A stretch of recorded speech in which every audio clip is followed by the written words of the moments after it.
என்னுடைய சகோதர சகோதரிகள் அனைவருக்கும் என்னுடைய பணிவான அன்பான வணக்கங்கள். இந்த உலகத்தில் நம்ம வாழ வந்ததே, பிறந்து வந்ததே சந்தோஷமாக இருக்கிறதுக்காக தான். நம்மளுடைய எக்ஸ்பைரி டேட் முடிகிற வரைக்கும் நாம் சந்தோஷமாக இருக்கணுங்கிறதுக்காக தான் இந்த உலகத்தையே ஆண்டவன் படைத்தான். அதில் எல்லா வித விஷயங்களையும் நமக்கு படைச்சு கொடுத்துருக்கான். ஆனால் ஒரு சில சமயங்களில் பார்த்திங்கன்னா நாமளே என்ன பண்ணுறோம், நம்ம வாழ்க்கையை செதுக்கணுன்ற பேர் வழியில் கற்பனையான சில விஷயங்கள் எல்லாம் நம்ம மனசுக்குள்ளே நாமளாகவே வளர்த்துக்கிட்டு அது நிறைவேறலைன்னா உடனே துக்கத்துக்கு ஆழ்ந்துடுறோம். இப்போ இந்த துக்கம்தான் நமக்கான எதிரி, பகைவன். இந்த பகைவனை ஒழிக்கிறதுக்காக இந்த வீடியோவில் நான் உங்களுக்கு ஒரு மருந்து தர போகிறேன்.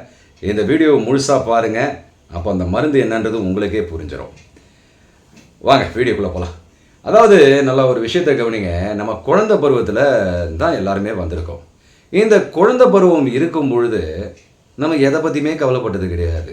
ஏதாவது ஒரு விஷயம் அப்பா அம்மா வாங்கி தரலன்னா கூட அந்த நொடி ஏங்குவோம். அதுக்கப்புறம் பழைய மாதிரி மாறி சிரித்து பேசி விளையாடுவோம். வேறு ஏதாவது வந்தால் திருப்தி ஆகிடுவோம். இப்போது இந்த குழந்தை பருவத்தில் நமக்கு நிறைய திருப்தித்தன்மை தான் நிறையா ஏற்படும். நமக்கு முழுமை இருக்கும், வாழ்க்கையில் ஜாலியாக இருக்கும், எதை பார்த்தாலும் சந்தோஷமாக இருக்கும். ஒரு தீபாவளி பண்டிகை வரட்டும், அப்பா அப்பா அப்பா அப்பா அந்த வீடே அமக்கலம் போடும். அந்த பட்சணங்கள் செய்கிறதும், அந்த புது ட்ரெஸ் வாங்கியிருக்கிறதும், நமக்கு ரொம்ப காஸ்ட்லியான துணி வாங்கலைன்னா கூட சொல்கிறேன், அப்போ கூட நமக்கு அந்த ஒரு பெரிய, அது ஏதோ ஒரு பெரிய விஷயமா தெரிஞ்சு நம்ம ரொம்ப சந்தோஷமாக இருப்போம். ஆனால் இப்போது அந்த இயல்பான வாழ்க்கையை நம்ம தொலைச்சிருக்கோம்.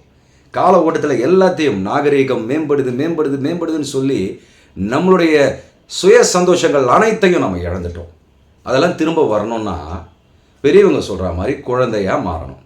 குழந்தையாக மாறணும்னா இவ்வளோ தூரம் பிறந்து வளர்ந்துட்டு குழந்தையாக மாறணும் என்னப்பா இது அப்படின்றது கேட்குறது புரியுது. ஆனால் குழந்தையாக மாறுதல் அதுவல்ல. குழந்தைத்தன்மை, அந்த சிறுவருக்கு தன்மை, இந்த சமயத்துலலாம் நம்ம எதுவுமே எதிர்பார்க்க மாட்டோம்.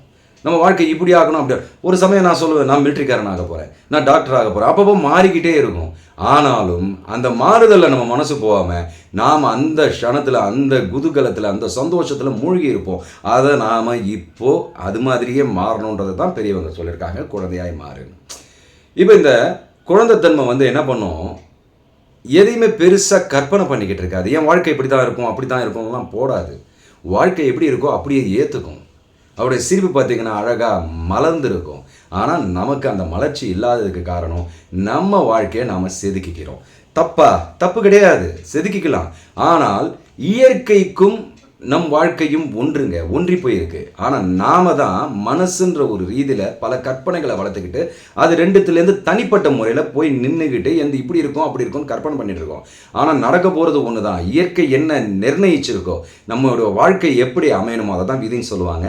அது எப்படி அமையுமோ அப்படி தான் அமையும். ஆனால் நமக்கு இஷ்டத்துக்கு ஏற்றா போல் நான்ற எண்ணத்தோடு நம்ம கற்பனை பண்ணியிருக்கோம் இல்லையா, அந்த கற்பனைகள் உடையும் பொழுது நமக்கு மனசஞ்சலம் உண்டாகுது. பரவாயில்ல, அது தப்புன்னு நான் சொல்ல வரல. ஆனாலும் நாம் ஒரு விஷயத்தை மட்டும், அந்த மருந்தை மட்டும் நாம் எடுத்துக்கணும். செல்ஃப் ரியலைசேஷன் எடுத்துக்கணும். எனக்கு இது இல்லைன்னா நான் இப்போ துவண்டு போயிடணுமா? தேவையில்லை. எதற்காக? சரி, எனக்கு எது கிடைக்குதோ, எந்த சூழ்நிலை அமையுதோ அந்த சூழ்நிலை எனக்கு சாதகமாக அமைச்சுப்பன்னு சொல்லி ஒரு புத்துணர்ச்சியோட, விடாமுயற்சியோட, வேகத்தோடு அதை அணுகணும்னா நமக்கு வெற்றி நிச்சயம். நீங்கள் வெற்றி அடைகிறதுக்காக பிறந்தவங்க, நான் வெற்றி அடைகிறதுக்காக பிறந்தவன். அதனால் எந்த சமயத்திலையும் தோல்வியை கண்டு நாம் துவண்டு விடக்கூடாது. இன்னொரு லாஸ்டான ஒரு விஷயம், இந்த விஷயத்தை நீங்கள் கொஞ்சம் நல்லா கூர்ந்து கவனிக்கணும். என்னன்னா, இயற்கை என்பது நமக்குன்னு சரிசமமாக எது தேவைன்னு நம்ம முற்ஜென்மத்தில் பண்ணது, பிற்ஜென்மத்தில் போனது, அதுக்கு டீப்பாக போக தேவையில்லை. இதெல்லாம் தான் நிர்ணயிக்கப்பட்டிருக்கும். இதோடு நம்ம கலந்து ஏந்து வாழும் பொழுது நமக்கு சந்தோஷம் இருக்கும். அதே சமயத்தில் நீங்கள் சந்தோஷத்தை மட்டுமே பிடித்து கொண்டிருந்தால் இந்த சந்தோஷம் உங்களுக்கு 2 மடங்கு, 3 மடங்கு, 10 மடங்கு, 100 மடங்காக பெருக செய்யும் இந்த பிரபஞ்சம்.